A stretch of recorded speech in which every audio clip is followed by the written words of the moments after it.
So for my survival reactive surface project, because I was unable so far to get the actual coding aspect working, what I've now done is I've moved on and I've brought forward the actual housing creation for the project itself. So here it is right here. I've made it out of MDF and it's got shelves on either side which have the 3D printed models. So on one side you've got the category models, which will change the theme and bring up different tools to create based on that theme. And then if you switch around to the other side, you have the models of the materials themselves. So you've got a stick there, a piece of rope, and a rock. Now on the top it's a A3 acrylic surface, which underneath is covered in frosted sticky back plastic. This is to diffuse the light coming underneath, and also what it will do is it will mean that when looking from overhead you can't see all the components that are inside. Now moving down the side, this is actually the back of the installation. However, unable to access it easily, I've got it round the wrong way at the moment. There are some ventilation holes at the top here, and now the door is on magnetic latch and this just opens up like so. Inside I've got a shelf which has the webcam on it. I already knew the distance and measured it out, so it perfectly encapsulates the acrylic surface above, and my Mac sits underneath where it can then power and link up the Reactive software. What I then moved on to do was to test it here to see if the Fiducial markers can still be tracked, since there is now this frosted effect on the glass. I wasn't sure if in practice it would work, even though I've actually tested it previously on a desk and it worked fine there. So if I just place a model on the top, zooming in closer, you can see that it seems to be having some issue with the detection because there's just not enough light getting into the camera and getting to the actual marker itself. So even though pointing the camera up we can see the marker okay-ish, it just can't detect the difference between the black and the white. So what I've got here is two different options of what I can do to change this. The original option was to use an infrared lamp, which is on the left, and this is the option which is suggested on the actual Reactive site itself. So switching it on, because my lamp has a light detector, what I have done is I've just covered that in blue tack so that it's always on. And placing it in, what I will now quickly do is if I turn off all the lights. So what I've just done is just turn the lights out, just closed all the curtains so it's dark in here now. As you can see, the camera can't see a thing because it's now no light accessing the Fiducials at all. So here's my infrared lamp. You can see that much better now in the darkness.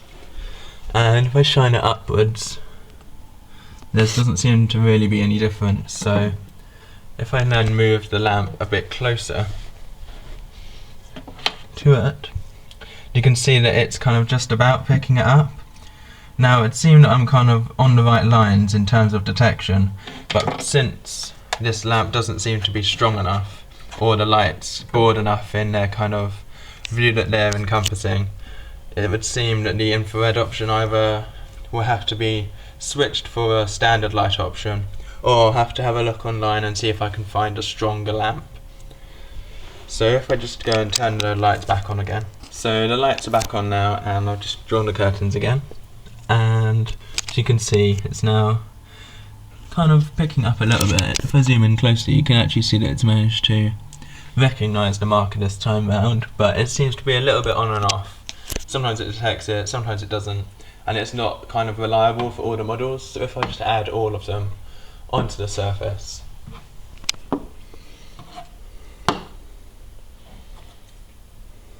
so it's all in view. Looking back down again here, you can see that it's actually managed to kind of mess up the original one that was working, and now none of them are quite working again. So if I just remove the infrared lamp and bring in a standard desk lamp, because that's the only kind of alternate visible light that I have available at the moment, just turn that on.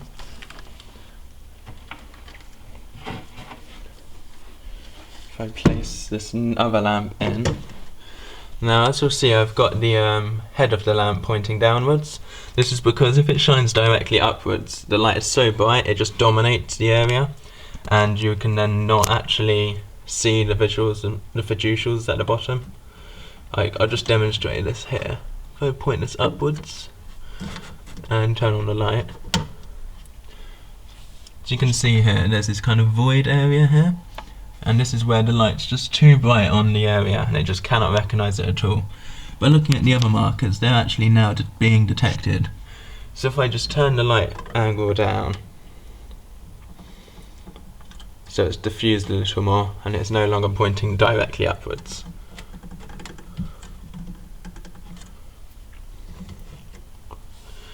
You can now see that, to an extent, all the markers are now being recognised as they should be.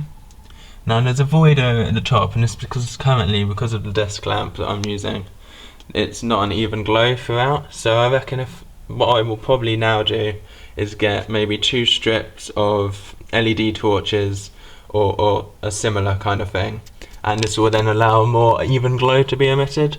And looking from above, you can see that you can't actually really recognise what's below, and it actually provides quite a nice ambient glow, which kind of, I don't know, makes the experience almost a little bit more interesting. So when you're looking at it from afar, you can see this light shining up and you think, oh, I'm just going to go and have a little look at that. So I suppose, even though it's not quite worked out how I wanted it to, the end result might actually be more appealing now to onlookers, and they may be more interested to kind of come and have a look and experience the idea itself.